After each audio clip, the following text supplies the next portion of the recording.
صلو علی الحبیب صلی اللہ علی محمد صلی اللہ علیہ وسلم۔ یہ مسجد نمرہ ہے۔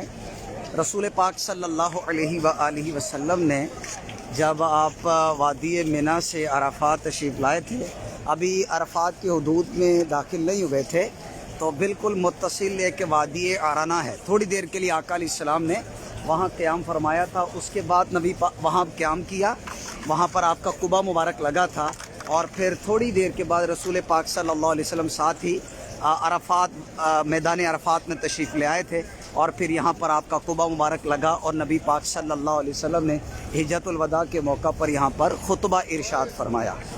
اور اس وجہ سے یہ مسجد جہاں پہ خطبہ دیا وہ نمرہ کا مقام تھا، اور اس کے بعد نبی پاک علیہ السلام کے مبارک جب قدم وادی عرانہ اور نمرہ دونوں پر لگے، تو عاشقوں نے بعد میں نبی پاک علیہ السلام کے قدموں کی برکت لینے کے لیے وہاں پر مسجد بنا دی۔ یہی وجہ ہے کہ مسجد نمرہ کا کچھ حصہ میدان عرفات میں ہے، اور کچھ حصہ عرفات کے بالکل ساتھ ہی، لیکن وہ عرفات کا حصہ نہیں ہے، وادی عرانہ اس کا وہ حصہ ہے۔ رسول پاک صلی اللہ علیہ وسلم کی مبارک قدموں کی برکت سے